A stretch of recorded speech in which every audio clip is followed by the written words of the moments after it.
Yo, welcome back, welcome back, welcome back. Yeah, man, y'all see the topic, man. When women started competing with men, did the family start losing? We're going to talk about it because I think the family structure started to hurt and suffer all after the movement of feminist empowerment and independency. All of that created a ripple effect, and we're going to talk about it. Welcome back to the Mailman Show. Let's jump into it, man. But what do we always do? We think in the box, we think out the box, around the box, on top of the box, below the box. And what is the box? The world is our box because we're going to do any and everything that we got to do to grind to make it happen. So let's get out here and grind and make it happen. And we're going to do it the legal way. But if y'all can do me one favor, I would greatly appreciate it. And what is that one favor that I need y'all to do for me?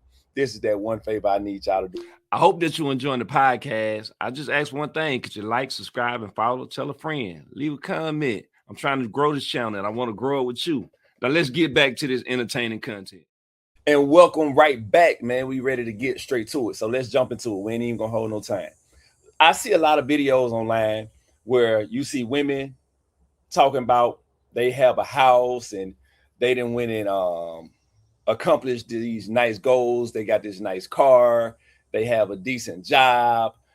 They're making more money than men. They don't need a man. I mean, they just got all these videos across the internet that just shows women claiming so much power and authority and how strong they are because they make money and they have a home. All right, let's break that down. Let's start with the home first. Ladies, I'm glad you got your credit together and went out there and went to that bank and asked that bank, can I borrow some money so I can purchase this home? And now you have a home that you can go to that will one day possibly be yours. But let's just be clear. You don't own a home. You're on the path and the trail to eventually one day own a home. But you don't own a home. You're no different from a person renting an apartment or renting a house. Y'all are in the same boat. The only difference between you as a financer of a home and the person that's renting a home is the person that's renting that home, they don't have to worry about the maintenance costs. They don't have to if anything needs to be paid on the taxes, they don't have to pay that directly. They don't have to worry about repairs, all that stuff. They don't have to worry about none of that. But they don't get none of the equity in the house as the house continues to go up in value. They can't go to the loan and to the bank and pull out a loan against the house or borrow against the house. So they sacrifice that. If one day they want to sell the home, they couldn't because it's not theirs. So only thing that they're doing is paying the rent to keep a roof over their head. If they miss that rent payment after the 5th or the 6th of every month, the either landlord or the apartment management team, they're going to file eviction paperwork to get that tenant up out, and they're going to put that on their credit. All right. With you are on the upside. You have equity out the home. You can refinance the home to go pull out the money so you can invest into maybe a business or do some renovations to the home. You have to be responsible for the maintenance. You have to be responsible for the taxes. So those are y'all differences on that end. But here's y'all similarity is you can get evicted too. Because even though the renter can start their eviction process on the 5th of the 6th month of every month, yours starts 90 days after being late on 3 payments.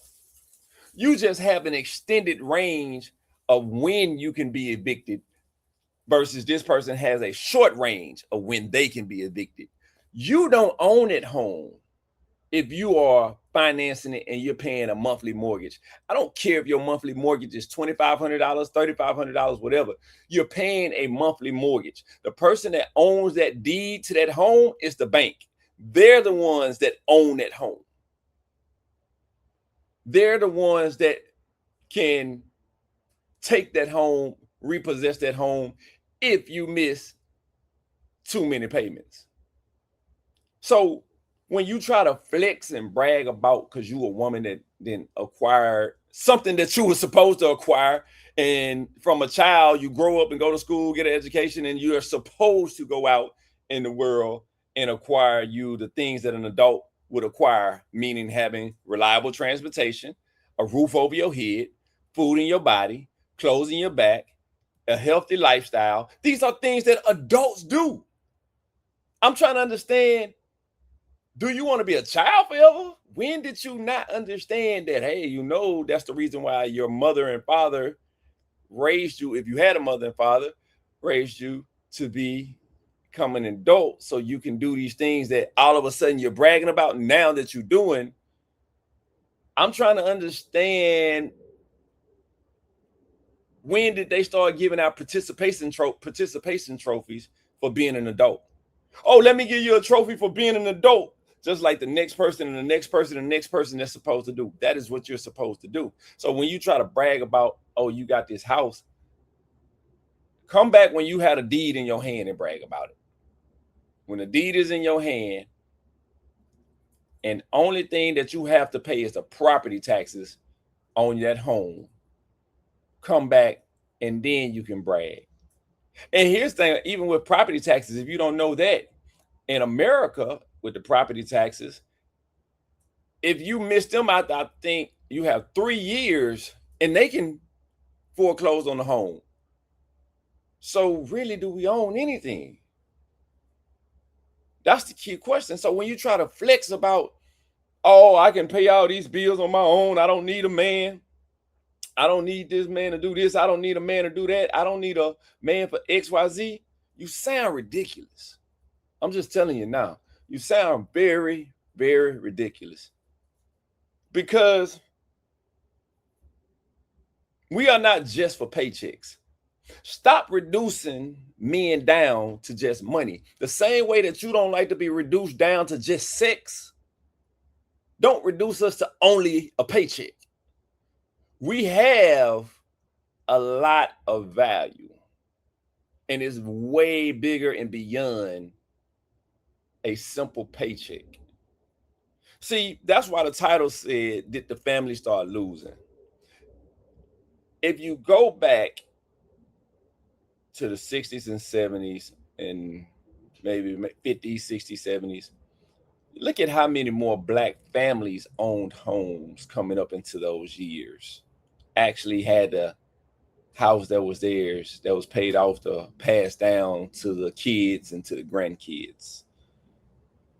Education was much better. Reading levels was way better compared to in 2025, 2026. They did a study, and reading in these kids that's in high school is absolutely horrible. Their math skills are even worse today than they were in the 70s, in the 60s, 70s, and 80s. Because you know why? We had more family structure in the 50s, 60s, 70s, 80s. So when you only try to reduce a man down to a paycheck, do you see how much value that you remove out of your home? You remove protection, you remove stability. And let me stop right there at protection. You hear women say, I got a gun. I can protect myself. That's why I got a gun in every room. If your mind only see protection as that level, you're already losing. Because anybody with a gun would tell you, yeah, you can have a gun and it's a great tool to have. That's a very, very, very good tool to have. I'm not knocking it. I think every person that is sane, sound, and mind and body should have one. But you have seen there's been cases where somebody then got shot and still kept coming at the person. And once they got to the person after being shot, they still was physically stronger to overpower them, even after being shot. So I'm not saying a gun does not help you, but a gun can only be useful when it's in your hands and if you get to it in time and if that person still don't overpower you. So protection is bigger than just a gun, just for those women that say, I got a gun, I can protect myself. Okay. Now you got to look at a man brings in discipline. He's going to draw the line in the sand. He's going to let this child know, hey, it's limitations in here. You're going to respect your mother just like you're going to respect me. You're going to come into this house at a responsible and respectable time. You're going to go to school and you're going to get an education. You're going to be respectful to those teachers, that principal. See, those things matter because when you have a father that brings that type of structure into the household, it makes the teacher's job easier because now the teachers do not have to deal with a misbehaving child. They can actually go into the classroom. They can focus on their job, which is the curriculum for the day, what they're going to learn to install value into that child, deposit something really useful into your child, because that child is not coming to school disrupting the class. Because that child know, if I disrupt this class, there's going to be consequences with my father. Those are very important traits. Next thing you have that a man brings into the situation is a man shows his daughter the vision of what a man should look like, should be, and the experience of what it is to have a man in the household. That is very valuable to a young girl, to be able to have a reflection of what a man is, to know what she should set her bar at. This is what my bar is. I'm not saying that the man that young girl, when she grows up and start dating, should be exactly like her father, because every young man has his own identity and he's not going to be nowhere near her father. But what it does is it instills a level of expectations. I'm expecting for you to have this much percentage of this. And then the other, we'll figure that out because you have to find your own identity. But at least give me the bare minimum of this part. That's what it gives her an idea of what to compare a man to, not what her mother tell her she wants a man to be. Now, taking care of kids. You have women say, well, we take care of the kids. We do this for the kids. We go here and we make sure that the kids are fed and clothed and XYZ. Men can do the same thing. We can get up at 5 o'clock in the morning. We can go in there and pick out the kids' school clothes. We can iron the school clothes. We can get them up and have them ready so they can eat breakfast. And now they're going to brush their teeth. And then after they brush their teeth, go in there and eat them some breakfast. Get ready so they can go to school, get on that bus, make sure that their homework is done, and they off to school while we go do our work day during the work hours that they're in school. And then we'll be ready to come home, pick them up, make sure that they got dinner, go over their homework with them, sit down and watch a little TV and relax and have some family time, then get them ready for bed so they can go take their bath, brush their teeth, and then after they brush their teeth, get ready to say their prayers. So after they say their prayers, they can rest the night to get them a full 8 hours of sleep so they can be ready to take on the next day of school. We as men can do the same thing. So when you hear a woman talking about all of these things that she did, taking care of her kids, congratulations. Congratulations. You are doing what an adult is supposed to do. You're doing what you're supposed to do.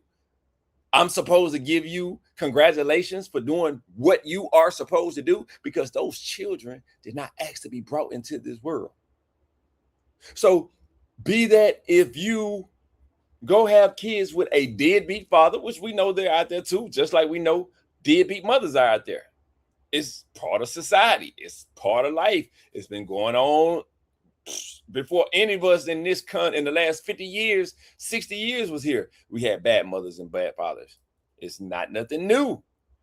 So I don't understand how you feel like you deserve a trophy and all these accolades for doing what you're supposed to do. Because when you lay down with that man, be that if he good or bad, you knew the consequences. Hey, I could get pregnant. If I do get pregnant, Hopefully he's going to stay here. He said he's going to stay here. He's going to help me raise this child. But if he leaves, this child still has to be taken care of. That is something that is known. So when we lay down and we create these children, we already know, man or woman, we are engaging into something that could create another human being. And even if I'm not with this person, at that moment when I laid down with that person and I decided to make a life, I took on that life responsibility. I signed that contract at that moment when that child was conceived. That was a lifelong contract that I signed, said I will be the responsible party for this adult, well, this human being life that will one day become an adult. And I am signing this contract to take care of this child, be that if I'm with their mother or their father, but hopefully we be together and we can raise this child together.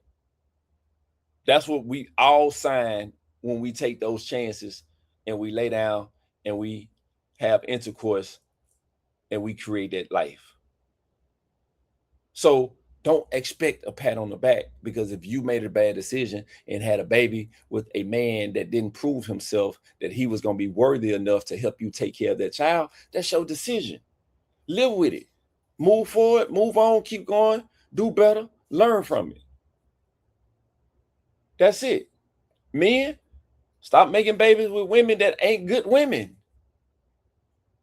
And stop making babies and then try to tell a woman if she's not going to be with you that you ain't going to take care of the child. Because the whole purpose of this is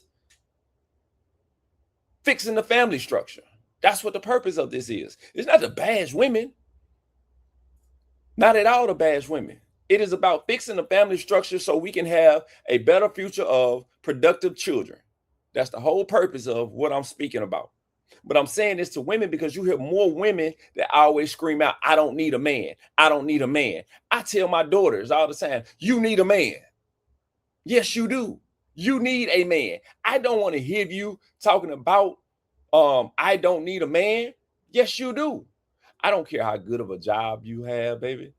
I don't care how side hustles you make. Money cannot replace a human being. Let me say that again. Money cannot replace a human being. Money was a system created by man.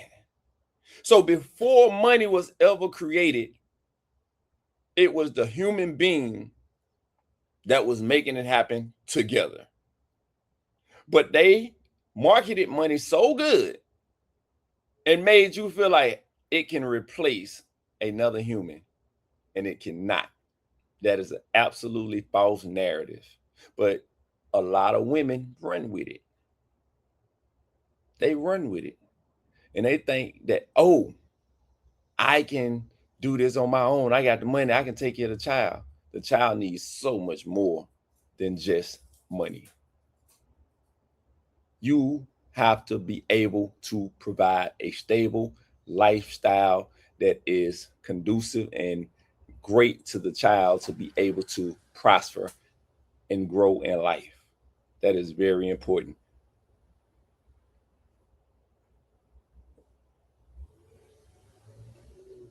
That's very important. Being single is not a flex. Loneliness is real. Because one day those children are going to grow up and they're going to go out and they're going to enjoy their lives. And you never started your life to begin with. Now you want to put your life burdens onto your child. That's not fair. So stop saying you don't need a man and stop reducing men only down to paychecks. Because we come into the life of the children and we can make that life easier for them. And we come into the life of the women to make life easier for them as well. We don't look for women to be the new men. We ain't trying, well, I ain't trying to date a man, so I can't say about it and nobody else. Now, on that part, I only can speak on me. I ain't trying to date a man, and all the Men that like women, they ain't trying to date a man either. I'm just saying. So I got to be clear on that when I say that. We ain't looking for a man. We looking for a woman. A woman that we can respect, but also will respect us. A woman that understands we're not going to agree on everything, but just because we don't agree on everything doesn't mean we're going to run away from the relationship. A woman that's not going to run to her friends and take bad advice to disrupt what we're building. A woman that is going to be strong enough to take a moment and think about it. That's what we're looking for. None of us are perfect. We as men are not perfect. Women are not perfect. We just do our best.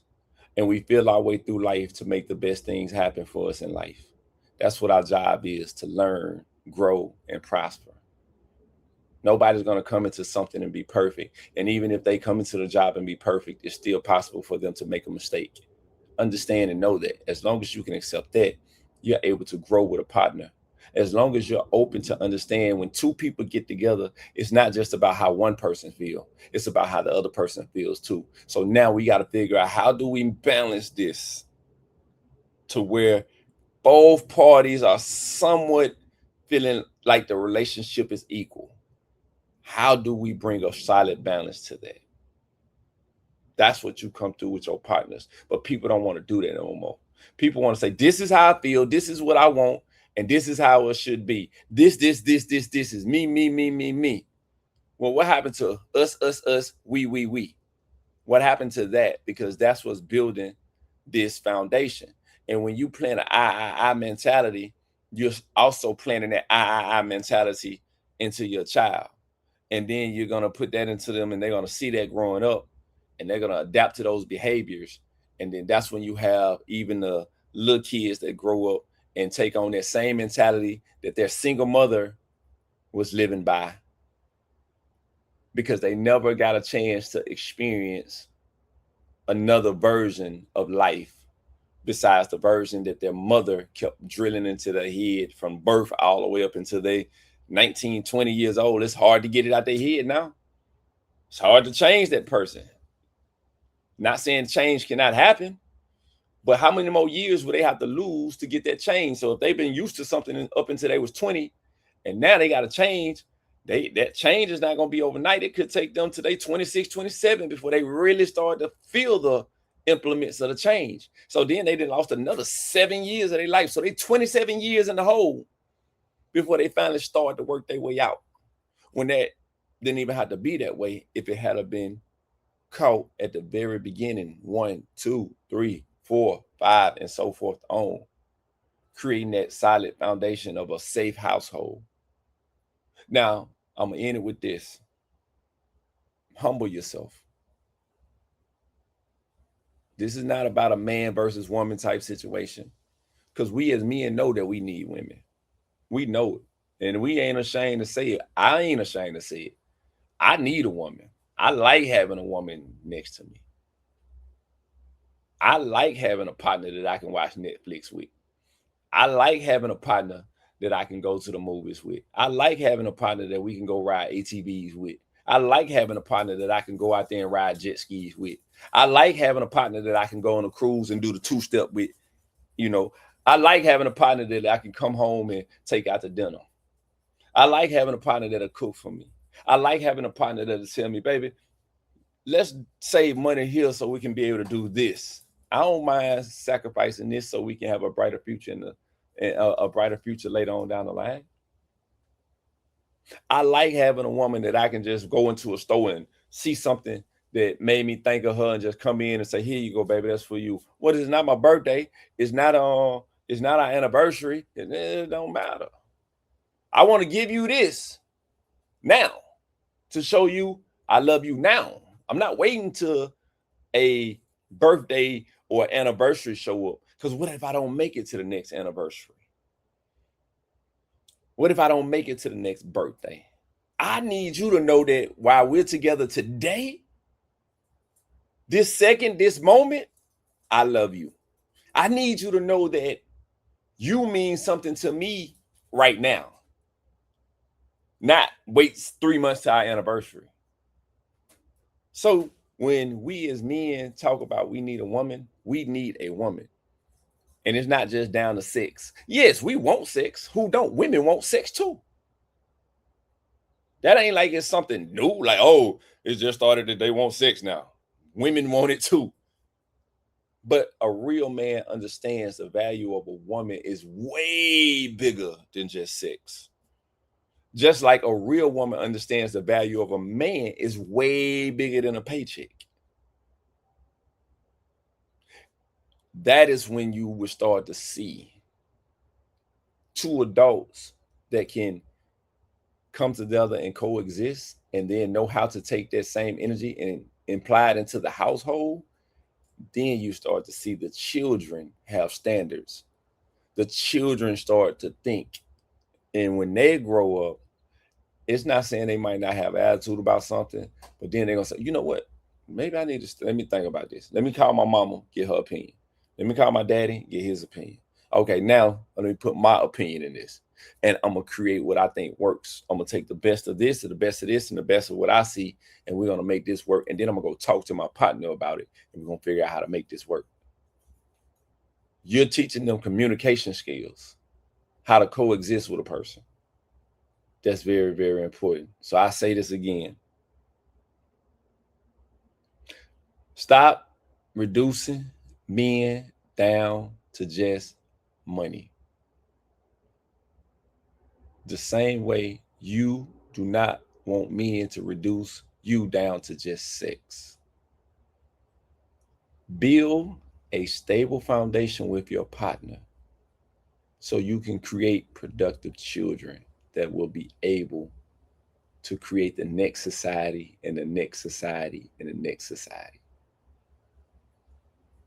Stop thinking you deserve a trophy for being an adult.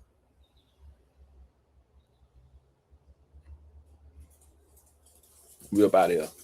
I ride with y'all. I hope that y'all having an amazing day. Everything is going good. You living your best life. Until the next time,